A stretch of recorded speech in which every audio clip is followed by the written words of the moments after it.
ची बेडी या मालिकेच्या 2 जानेवारीच्या भागामध्ये राघव मंगेशला मारत अंगणात आणतो। मंगेश सांगत असतो, माझं ऐकून घ्या, सिंधूचं तुमच्यावरती मनापासून प्रेम आहे आणि या प्रेमाचा पुरावा आहे तुमची मुलगी सावी। आता हे ऐकल्यावरती राघवचा हात क्षणात थबकतो आणि राघव गप्प बसतो। राघव म्हणतो, तू खोटं बोलतो आहेस, स्वतःचं हे सगळं लपवण्यासाठी तू या सगळ्याचा आधार घेतोयस। यावरती मंगेश म्हणतो, तुमच्या डोळ्यासमोर ढळढळीत पुरावे आहेत, तरी पण ते पुरावे तुम्हाला दिसत नाहीयेत। लक्षात घ्या, ज्या वेळेला सिंधू तुमच्याकडून घर सोडून गेली त्यानंतर सावीची बर्थ डेट, सावीचा कोणत्या साली जन्म झाला, किती महिन्यांनी सावी झाली, या सगळ्याचा तुम्ही जर आढावा घेतलात ना तर तुमच्या लगेच लक्षात येईल की सावी तुमची मुलगी आहे, तुम्हाला दुसऱ्या कोणत्याही पुराव्याची गरजच पडणार नाही। असं म्हणत मंगेशने एका क्षणात राघवचे डोळे उघडलेले असतात आणि मंगेशच्या एका वाक्याने अख्खा मागचा भूतकाळ राघवच्या डोळ्यासमोरून सरकायला लागतो। सिंधू ज्या वेळेला घर सोडून गेली होती ती तारीख, सिंधूचा ॲक्सिडेंट झाली ती तारीख, त्यानंतर सिंधू त्याला भेटली तेव्हा सावीची समजलेली बर्थ डेट, या सगळ्याचा आढावा घेतला तर राघवच्या लक्षात येतं, बरोबर आहे की सावी माझीच मुलगी असायला पाहिजे। आता त्या वेळेला राघव विचार करतो, माझ्या का नाही हे लक्षात आलं, म्हणजे हे सगळे पुरावे मी का नाही पडताळून बघितले। मंगेश म्हणतो, मी तुम्हाला तेच सांगतोय, स्वतःच्या बुद्धीने विचार करा, तुम्हाला सगळ्या गोष्टी कळतील। आणि त्यासाठी सिंधूने ते DNA रिपोर्ट जाळले होते। DNA रिपोर्ट जाळण्यामागे सिंधूचं कारणच हे होतं की तुम्हाला सावी तुमची मुलगी आहे हे सिंधूला कळूच द्यायचं नव्हतं। आता मात्र राघवच्या डोळ्यासमोर सगळं आठवायला लागतं आणि तो विचार करतो, किती मोठी चूक केली मी, खरंच खूप मोठी चूक केली मी, खूप मोठा सिंधूचा गुन्हेगार आहे। आणि तो राघव लगेचच सिंधू आणि सावीला भेटायला तडक दहिगावला जाणाऱ्या बस असतात तिकडे निघतो। तोपर्यंत राणी येते आणि म्हणते, काय चाललंय, आणि हा मंगेश इथे, मंगेशला मारलं कुणी? यावरती राजश्री म्हणते, राघव चिडला होता, त्याने मंगेशला खूप मारलंय आणि आता तो कुठेतरी निघून गेलाय। यावरती राणी विचार करते, आज तर सिंधू दहिगावला जाणार होती, मग तिलाच थांबवायला गेलेत का राघव, असा विचार करत राणी सुद्धा इन्सिक्युअर होते। आणि त्यानंतर राजश्री विचार करते, काय घडले काहीच कळायलाच मार्ग नाहीये, पण राणीला साधारण अंदाज आलेला असतो की गोष्टी काय घडलेल्या आहेत त्या। तोपर्यंत सिंधू आता सावीला घेऊन दहिगावच्या बस स्टॉपवरती येत असते। सावी सांगत असते, आई आपण थोडा वेळ वाट पाहूया ना, म्हणजे विनूच्या बाबांनी जर विनूला म्हणजे विनूची अट जर मान्य केली असेल तर तो येतील ना मला घ्यायला। पण सिंधू ऐकायला तयार नसते, सिंधूला लवकरात लवकर दहिगावला इकडून जायचं असतं। राघव आता सावी आणि सिंधू या दोघींना शोधत बस स्टॉप पर्यंत येतो आणि तिथे खेळत असलेल्या मुलांना विचारतो, तुम्ही एक आई आणि मुलगी या दोघींना कुठे पाहिलत का? यावरती मुलं सांगत असतात, नाही आम्हाला काही माहित नाहीये। मग इकडे तिकीट काढण्यासाठी आलेल्या सिंधूच्या लक्षात येतं की सावीला ताप आला आहे।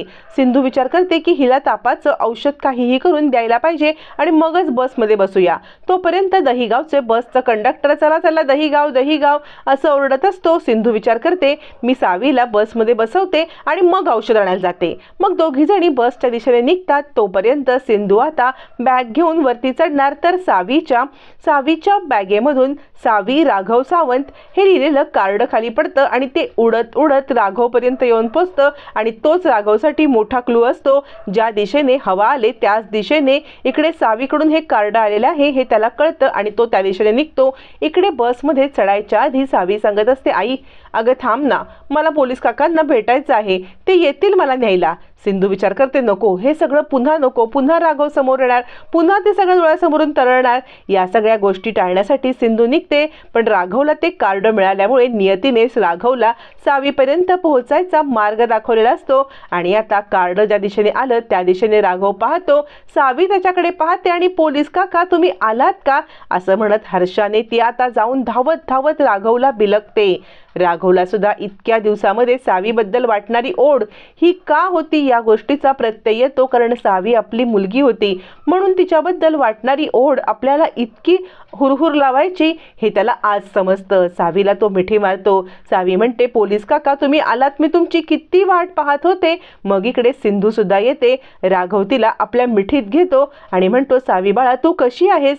यावरती सावी म्हणते, मी तुमचीच वाट पाहत होते, विनूने तुम्हाला सांगितलं असेलच ना, म्हणून मी तुमची वाट पाहत होते, मला दहिगावला जायचंच नव्हतं। राघव तिला आपल्या मिठीत घेतो. सिंधू आता बाप लेकीचं हे मिलन पाहत असते आणि सिंधूला संशय येतो, काहीतरी राघवला समजलेला आहे आणि मग सिंधू थोडीशी हादरते. राघवच्या डोळ्यासमोर आतापर्यंतच्या सगळ्या आठवणी तरळतात. म्हणजे आता सावीने भाषण करताना सांगितलेलं की तुम्ही माझे बाबा व्हाल का, इथपासून ते घरच्यांनी तिचे केलेले सगळे अपमान, हे सगळं आता राघवच्या डोळ्यासमोर येतं आणि तो म्हणतो, सावी बाळा, अगं तुला तर ताप आहे. आणि तो आता सावीला उचलून घेतो, सिंधूकडे रागात पाहायला लागतो.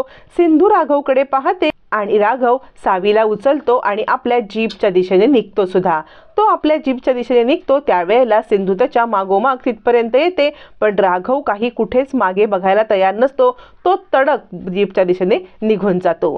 सिंधू मागे धावत येते.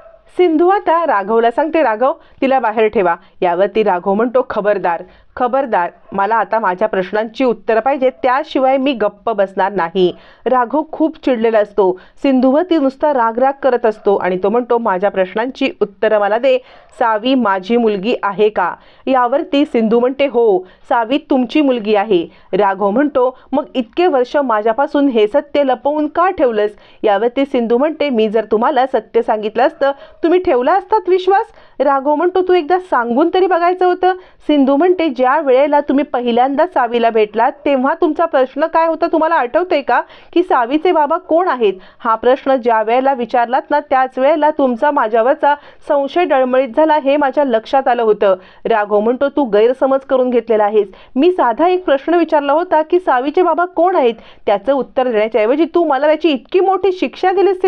सिंधू तू चुकलीस, एका बापापासून मुलीला लांब केलंस. यावरती सिंधू म्हणते, मग इतक्या वर्षामध्ये तुम्हाला गरज वाटली नाही का की मला शोधावं म्हणून? राघव म्हणतो, अगं तुला शोधण्यासाठी मी कुठे येणार होतो?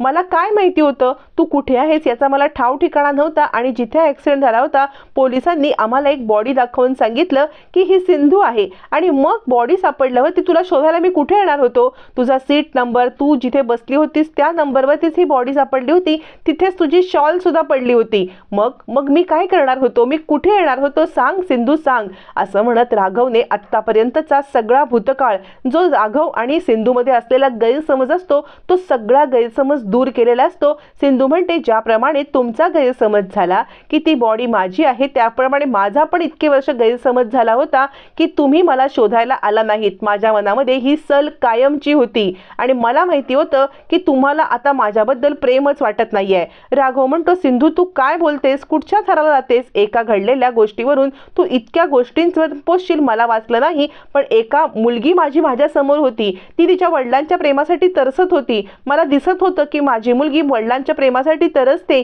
तरी सुद्धा मला तिला प्रेम देता नाही आलं. सिंधू या सगळ्याला दोषी तू आहेस. सिंधू म्हणते, दोषी मी आहे? मी दोषी नाहीये. राघव म्हणतो, हो, कारण अंकुरला घेऊन जाण्याचा निर्णय तुझा होता.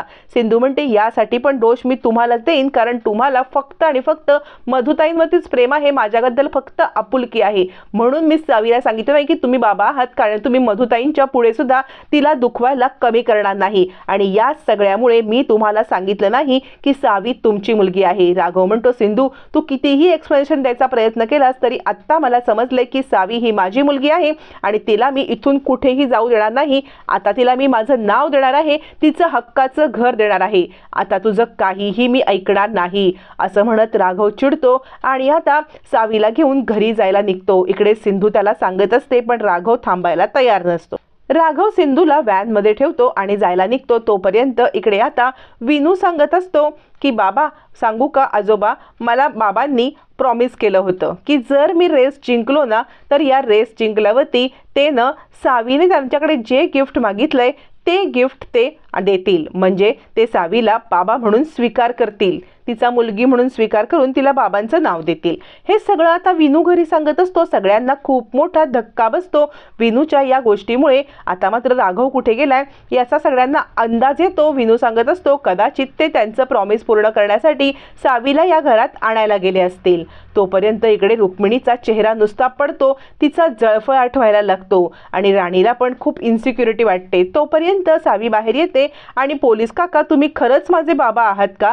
यावरती वरती राघव म्हणतो, हो बाळा. मग आता सावी सांगते, मग इतके दिवस मी माझे बाबा शोधत होते, तुम्ही का नाही समोर आलात? राघव सिंधूकडे रागारागात पाहतो आणि सिंधूला सांगण्याचा प्रयत्न करत असतो की बघ, आज तुझ्यामुळे माझ्या मुलीच्या डोळ्यात नजरेला नजर मी घालू शकत नाहीये. आणि म्हणतो, बाळा आता झालं गेलं सोडून दे, पण यापुढे तुला मी बाबाचं नाव देणार. आणि तो तिला व्हॅनमध्ये नेतो. सिंधू म्हणते, राघव तुम्ही कुठे चाललाय? राघव तिचं एक ऐकत नाही आणि आता ताबडतोब व्हॅन घेऊन घरच्या दिशेने निघतो. सिंधू त्याच्या मागे मागे जाते, राघव थांबा. पण राघव काही थांबत नाही आणि आता सिंधू मागे मागे पळतच राहते.